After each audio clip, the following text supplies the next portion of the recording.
विधायक भी हैं परम आदरणीय शोभा रानी कुशवाहा जी, आदरणीय अमर सिंह लोधा जी, आदरणीय संतोष राजपूत जी, जनक लोधा जी, मंच पर उपस्थित सभी आदरणीय गण, बहनों और भाइयों और कोलारी के मेरे सभी परिवार के सदस्य समानजनों, मैं सर्वप्रथम भगवान का नाम लेना चाहती हूँ।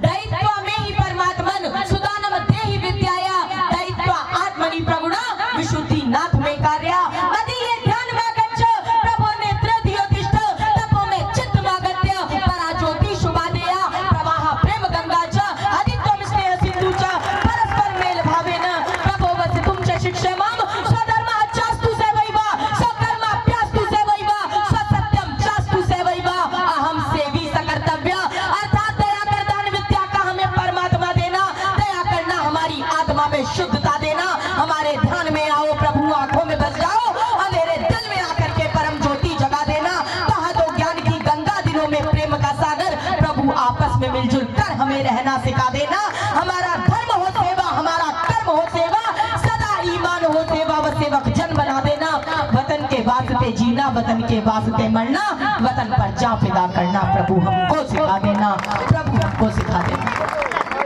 ऋग्वेद में एक मंत्र आता है, अग्नि मीले प्रोहितम यज्ञस्य देव मृत्युसम होतारम रत्न धातमम, ऋतुओं के निर्माता इस जग के प्रकाशक उस परमात्मा को मैं बारंबार प्रणाम करती हूँ, शत शत नमन करती हूँ। और आज कोलारी के लोगों से, धौलपुर विधानसभा क्षेत्र के अपने परिवार सदस्य समान जनों से पूछने के लिए आई हूँ कि आपकी नजरों में यज्ञ क्या है? क्या केवल हवन कुंड में आहुति डालना ही यज्ञ कहलाता है? नहीं, किसी भूखे को भोजन कराना भी यज्ञ कहलाता है, किसी प्यासे को पानी पिलाना भी यज्ञ कहलाता है, किसी राहगीर को राह दिखाना भी यज्ञ कहलाता है, किसी अशिक्षित को शिक्षित करना भी यज्ञ कहलाता है, एक रोगी को निरोगी बनाना भी यज्ञ कहलाता है, अपने माता पिता का सम्मान करना यज्ञ कहलाता है, वृद्धों का आदर करना यज्ञ कहलाता है, महिलाओं का सम्मान करना यज्ञ कहलाता है, और अपने क्षेत्र के विकास के लिए, पिछड़े वर्ग के सम्मान के लिए एक अच्छे विधायक का चयन करना महायज्ञ कहलाता है। तो महायज्ञ हम करने जा रहे हैं, आने वाली 25 तारीख को आप सबको उस महायज्ञ में आहुति देनी है। तो वो आहुति किस लिए होनी चाहिए? वो आहुति होनी चाहिए महिलाओं के सम्मान के लिए, वो आहुति होनी चाहिए किसानों के कल्याण के लिए, वो आहुति होनी चाहिए झुग्गी झोपड़ी के इंसान के उत्थान के लिए, वो आहुति होनी चाहिए, आहुति होनी चाहिए सांप्रदायिकतावादियों और पिछड़े वर्ग का अपमान करने वालों को मुंह तोड़ जवाब देने के लिए। और अगर वो आहुति अपमान का बदला लेने के लिए होगी, अगर वो आहुति आपके क्षेत्र के विकास के लिए होगी, तो फिर तो 25 तारीख को आहुति हाथ के पंजे के सामने वाला बटन दबाकर शोभा रानी कुशवाहा जी को एक बार फिर से विधायक बनाने के लिए होगी। मैंने मात्र 2.5 वर्ष की उम्र से अपने पिता लोधी राजेश राजपूत जी की उंगली पकड़कर देश भर के धार्मिक, राजनीतिक और सामाजिक क्षेत्रों के बड़े बड़े मंचों से आज तक हजारों जनसभाओं रैलियों को संबोधित किया है। मुझे बड़े बड़े मंचों से बोलते हुए आज 25 साल से ज्यादा हो गए, और 25 सालों में 23 अक्टूबर 2003 को मेरी कांग्रेस की तत्कालीन राष्ट्रीय अध्यक्षा आदरणीय श्रीमती सोनिया गांधी जी से पहली मुलाकात हुई थी। मेरा उनसे 1 घंटा वार्तालाप हुआ। 1 घंटा वार्तालाप में मैं उनके स्वभाव से, उनके चिंतन से, उनके नजरिए से, उनकी अडिगता से, उनकी सरलता से, उनके उद्देश्य की व्यापकता से, उनके प्रति प्रतिबद्धता से और विशेषकर उनकी धर्मनिरपेक्षता की विचारधारा से इतनी प्रभावित हुई कि उसी दिन से मैंने सोनिया जी के पक्ष में और कांग्रेस के समर्थन में बोलने का फैसला लिया। आदरणीय श्रीमती सोनिया गांधी जी के आदेश के बाद कांग्रेस के केंद्रीय कार्यालय दिल्ली के 24 अकबर रोड पर आपकी इस बेटी लोधी साधना भारती को कांग्रेस ने अपने इतिहास और वर्तमान की सबसे कम उम्र की राष्ट्रीय स्टार प्रचारक बनाने का काम किया। हेलीकॉप्टरों के माध्यम से मैंने प्रचार किया, गाड़ियों के माध्यम से प्रचार किया, पदयात्राओं के माध्यम से जनता तक पहुंचने का काम किया, आध्यात्मिक प्रवचन करती रही हूँ। और आज आपके लिए भी ये गौरव की बात है कि आपकी बेटी साधना भारती आज कांग्रेस की सबसे कम उम्र की राष्ट्रीय प्रवक्ता बनकर आज सामने आई। टेलीविजनों पर डिबेट में आप देखने का काम करते होंगे, रोज टेलीविजन की डिबेट में मैं पिछड़े वर्ग की आवाज उठाने का काम करती हूँ, महिलाओं के सम्मान की आवाज उठाने का काम करती हूँ, आपके विकास के मुद्दों को उठाने का काम करती हूँ। और आपकी बेटी हमेशा आपके मान, सम्मान और स्वाभिमान की रक्षा के लिए लड़ती रही।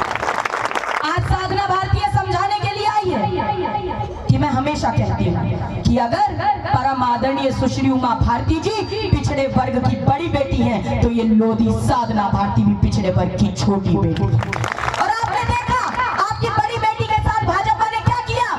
अरे जिन आदरणीय उमा भारती जी को मध्य प्रदेश के पिछड़े वर्ग ने, विशेषकर लोधा समाज ने अपना पूर्ण बहुमत देकर उन्हें मध्य प्रदेश की प्रथम महिला मुख्यमंत्री बनाया था, मगर भाजपा ने उन्हें मुख्यमंत्री पद से हटाया, पार्टी के बाहर का रास्ता दिखाया।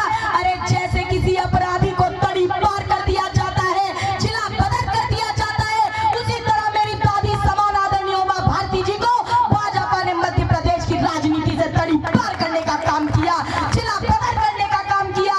और जब पार्टी में वापस बुलाया तो हाथ में कमंडल थमाया और कहा, आदरणीय उमा जी मध्य प्रदेश में आने की जरूरत नहीं, अब तो तुम उत्तर प्रदेश जाओ। और उन्हें उत्तर प्रदेश भेज दिया। पहले उत्तर प्रदेश में चरखारी से चुनाव लड़ाकर चरखारी के चक्कर में फंसाया, फिर झांसी से चुनाव लड़ाकर झांसी का झांसा दिलाया, मगर सही मायने में आदरणीय उमा भारती जी का भाजपा ने उत्तर प्रदेश में भी सम्मान करने का काम नहीं किया। अगर भाजपा ने आदरणीय उमा भारती जी का उत्तर प्रदेश में सम्मान किया होता तो बीते उत्तर प्रदेश के विधानसभा चुनावों को जीतने के बाद भाजपा ने उमा भारती जी को उत्तर प्रदेश का मुख्यमंत्री बनाने का काम किया होता। लेकिन भाजपा छल करने का काम करती है, भाजपा धोखा देने का काम करती है, भाजपा उपयोग करने का काम करती है, भाजपा सम्मान नहीं देती। ये बात मैं ही नहीं कह रही, ये बात तो आदरणीय सुश्री उमा भारती जी जो भाजपा की कद्दावर नेत्री है, मध्य प्रदेश की प्रथम महिला मुख्यमंत्री नहीं, उन्होंने भी कही। वो तो मैंने कई बार उन्हें कहते हुए सुना है कि भाजपा लोगों और नेताओं का उपयोग कुछ इस प्रकार करती है जिस प्रकार कोई व्यक्ति जलेबी खाने के लिए दोना और पत्तल का उपयोग करता है। जलेबी खाने के लिए जलेबी का पूरा रस चूसने तक तो हम दोने को अपने पास रखते हैं, फिर दोने को फेंक दिया जाता है। इसी प्रकार भाजपा ने केशुभाई पटेल का उपयोग किया, मदन लाल खुराना जी का उपयोग किया, माननीय उमा भारती जी का उपयोग किया और उत्तर प्रदेश में स्वर्गीय कल्याण सिंह जी का भी उपयोग किया था। जब भाजपा ने उत्तर प्रदेश की राजनीति से स्वर्गीय कल्याण सिंह जी को दूध में से मक्खी की तरह बाहर फेंकवाया था, तब कल्याण सिंह जी बड़े जोश में आए थे। उन्होंने गरजती आवाज में कहा था, मैं भाजपा को एक गहरा गड्ढा खोद के उसके अंदर गाड़ दूंगा, दफना दूंगा, सुपुर्दे काट कर दूंगा। स्वर्गीय कल्याण सिंह जी ने गड्ढा बहुत ही बड़ा खोदा था, अरे गड्ढा तो बहुत ही गहरा खोदा था, मगर वो उस गड्ढे में भाजपा को नहीं दफना पाए थे। वो तो राजनीतिक रूप से स्वयं उस गड्ढे में कूद पड़े थे और इतना गहरा कूद पड़े थे कि चश्मा लगाने पर भी राजनीति में किसी को नजर नहीं आए, चश्मा लगाने पर भी किसी को नजर नहीं आए। पर जो काम माननीय उमा भारती जी नहीं कर पाई, जो काम स्वर्गीय कल्याण सिंह जी नहीं कर पाए, वो काम आपको आपकी बेटी लोधी साधना भारती करके दिखाएगी। जितना गहरा गड्ढा कल्याण सिंह जी ने खोदा था, उससे भी गहरा गड्ढा साधना भारती खोदेगी और उस गड्ढे में भाजपा अर्थात भारत चलाओ पार्टी को राजनीतिक रूप से इतना गहरा गाड़ेगी, इतना गहरा दफनाएगी कि सांप्रदायिकता, भ्रष्टाचार और अवसरवादिता का अस्तित्व ही समाप्त हो जाए, इनका अस्तित्व ही समाप्त हो जाए। आज नौबत यहाँ तक आ गई कि जब मध्य प्रदेश में चुनाव हुआ तो मैं पूरे मध्य प्रदेश में चुनाव प्रचार करके आ रही हूँ, लेकिन मध्य प्रदेश में भाजपा ने मध्य प्रदेश की प्रथम महिला मुख्यमंत्री नहीं, आदरणीय उमा भारती जी का नाम स्टार प्रचारक की सूची तक से हटाने का काम किया। इतना बड़ा अपमान करने का काम समाज का किया। आज समय आ गया है जब पिछड़े वर्ग को अपने अपमान का बदला लेना होगा। और अपमान का बदला कैसे लेंगे? अपमान का बदला इस तरह लीजिए कि जो पिछड़े वर्ग का सम्मान कर रही है जो पार्टी, जिस पार्टी ने नारा दिया है कि जितनी आबादी उतना हक, किसने नारा दिया है? आदरणीय राहुल गांधी जी ने नारा दिया है कि जितनी जिसकी संख्या भारी उतनी उसकी भागीदारी का अधिकार हम देकर दिलाने का काम करेंगे। आज मैं बताना चाहती हूँ, ये आपकी बेटी लोधी साधना भारती कांग्रेस की राष्ट्रीय प्रवक्ता तो है ही, मगर उसके साथ साथ भारतीय ओबीसी महासभा की मुख्य संयोजक भी है। और उसके नाते आज आपसे अपील करने आई हूँ कि ये भाजपा वाले भी आएंगे, ओबीसी के नाम पर वोट मांगने आएंगे। ये कहते हैं प्रधानमंत्री मोदी जी कि मैं ओबीसी वर्ग से आता हूँ, लेकिन साधना भारती बताना चाहती है कि नरेंद्र मोदी जी जन्मजात ओबीसी नहीं है। जब नरेंद्र मोदी जी गुजरात के मुख्यमंत्री बने तो आदरणीय मोदी जी ने अपनी अगड़ी जाति को पिछड़े वर्ग की सूची में शामिल कराने का काम किया। कारण क्या था? कारण स्पष्ट था कि चुनाव आते ही ओबीसी का वोट हथियाना है, इसीलिए ओबीसी के नाम पर वोट मांगना है और इसीलिए अपनी अगड़ी जाति को पिछड़े वर्ग की सूची में शामिल किया। अगर मोदी जी जन्मजात ओबीसी होते तो मोदी जी जातिगत जनगणना कराने का काम कराते।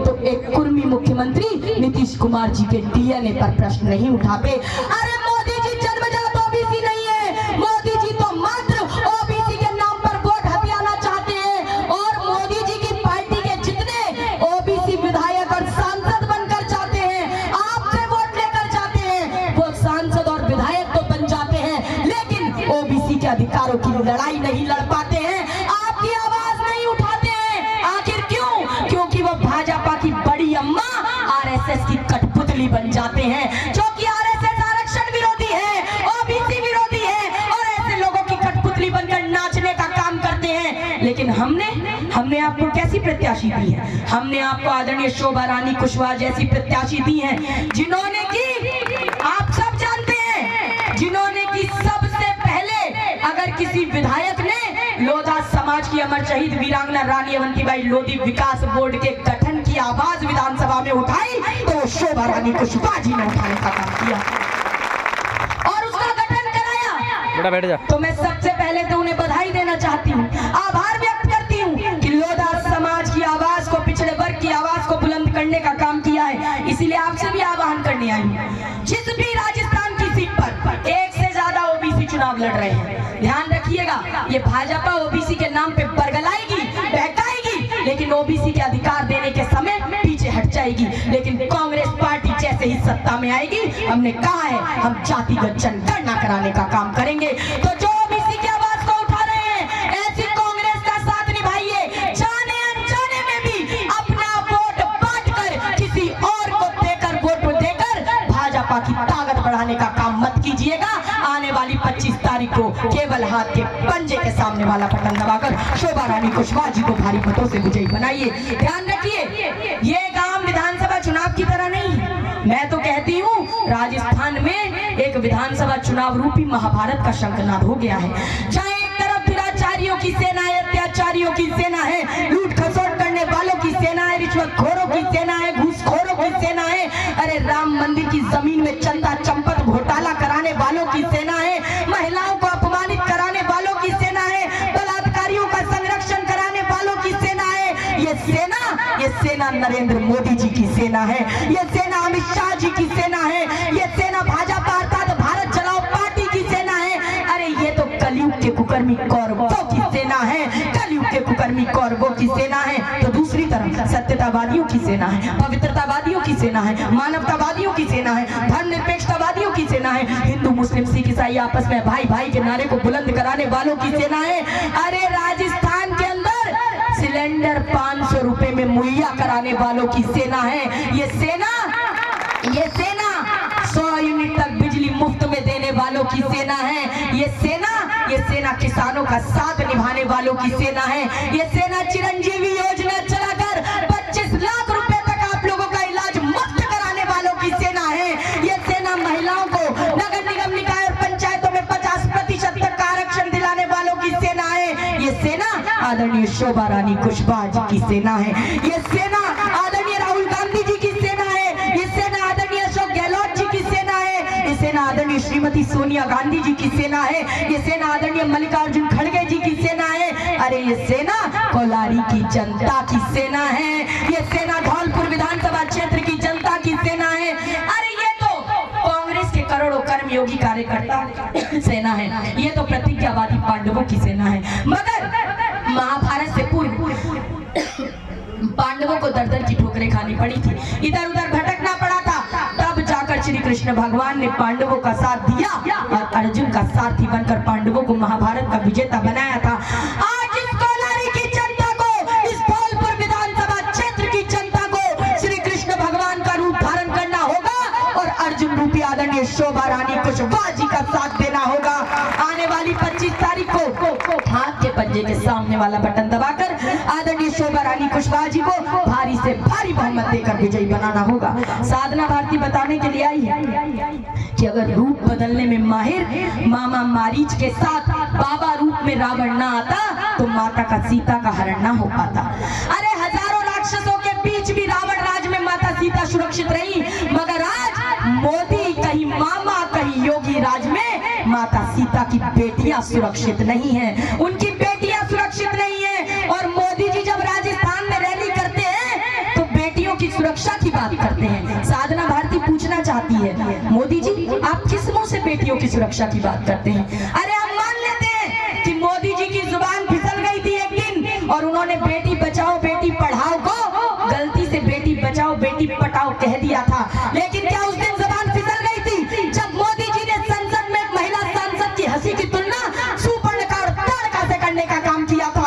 क्या उस दिन जुबान फिसल गई थी जिस दिन मोदी जी ने एक ब्याता मातृशक्ति को 50 करोड़ की गर्लफ्रेंड कहते हुए अपमान किया था? क्या उस दिन जुबान फिसल गई थी जब एक शहीद पूर्व प्रधानमंत्री की पत्नी को कांग्रेस की विधवा कहकर अपमानित करने का काम किया था? अरे जबान नहीं फिसली थी, मोदी जी तो आरएसएस का आईना दिखाने का काम कर रहे थे।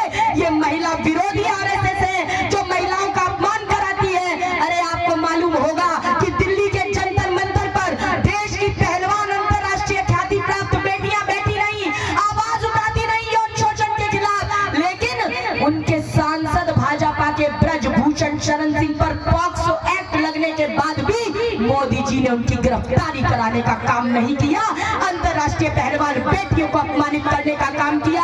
अरे मोदी जी आप राजस्थान की बात करते हैं, लेकिन हम कहते हैं उस मणिपुर में क्यों नहीं गए जिस मणिपुर में एक सैनिक की पत्नी को नंगा घुमाया गया, उसकी परेड निकाली गई। उस सैनिक ने कहा कि कारगिल के युद्ध में मैं दुश्मनों से अपने देश को बचाने में तो सफल हो गया, लेकिन इस देश में पल रहे परिंदों से अपनी पत्नी की इज्जत बचाने में नाकामयाब हो गया। शर्म आनी चाहिए नरेंद्र मोदी जी को।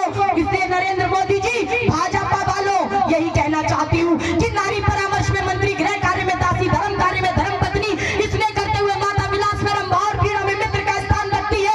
ऐसी नारी को अपमानित किया जाता है। नारी का सम्मान होना चाहिए। जो व्यक्ति एक नारी का सम्मान नहीं कर सकता वो अपनी माँ, बहन और बेटी के साथ साथ भारत माता का भी सम्मान नहीं कर सकता, भारत माता का भी सम्मान नहीं कर सकता। और इसीलिए साधना भारती आह्वान करने आई है। मैं आपसे पूछना चाहती हूँ कि क्या मैं ईमानदारों का राज चाहती हूँ तो क्या बुरा चाहती हूँ?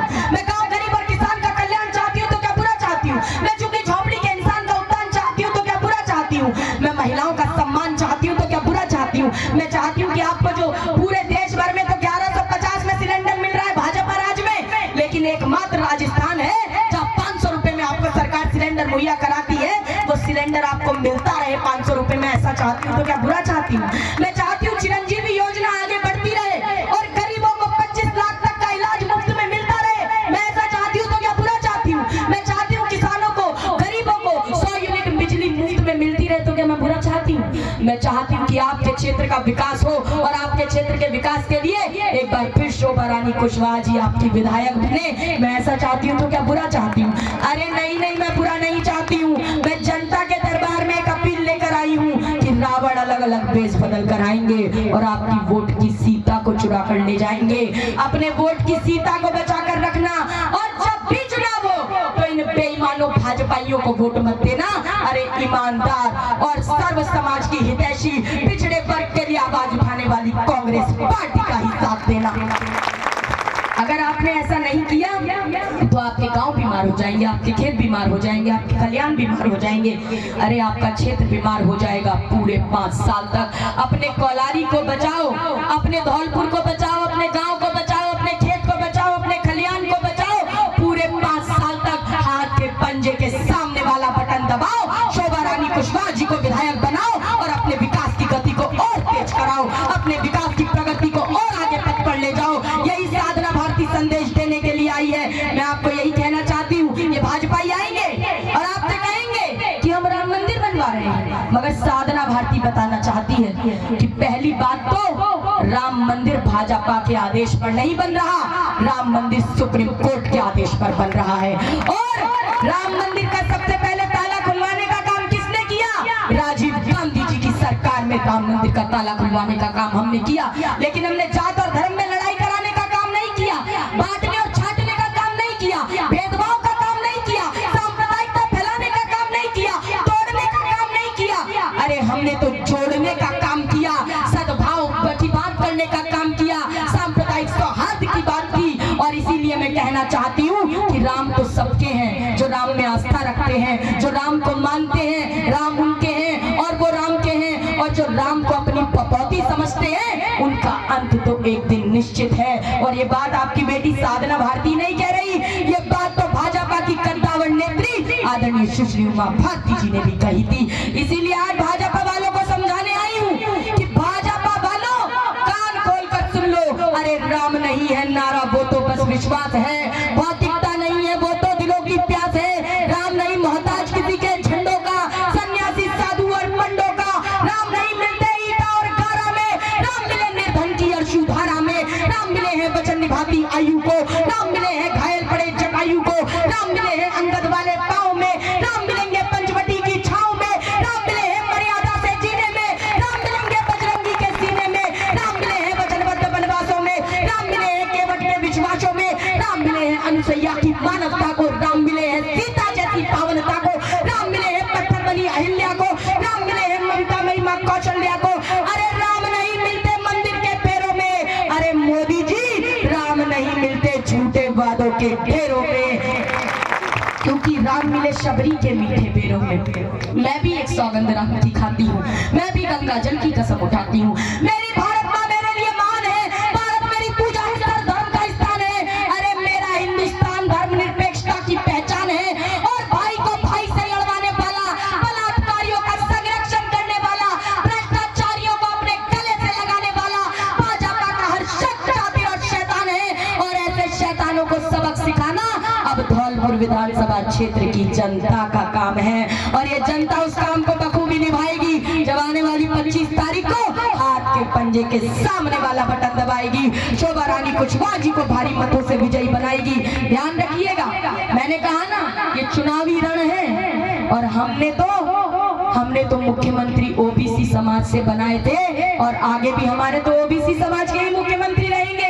लेकिन आपने कभी सोचा कि ये भाजपा किसको मुख्यमंत्री बनाने की सोच रही है? इनके पास तो कोई दावेदार ही नहीं है। मोदी जी का चेहरा लेकर घूम रहे हैं, तो क्या मोदी जी विधानसभा चुनाव लड़ेंगे? क्या मोदी जी यहाँ के मुख्यमंत्री बनेंगे? क्या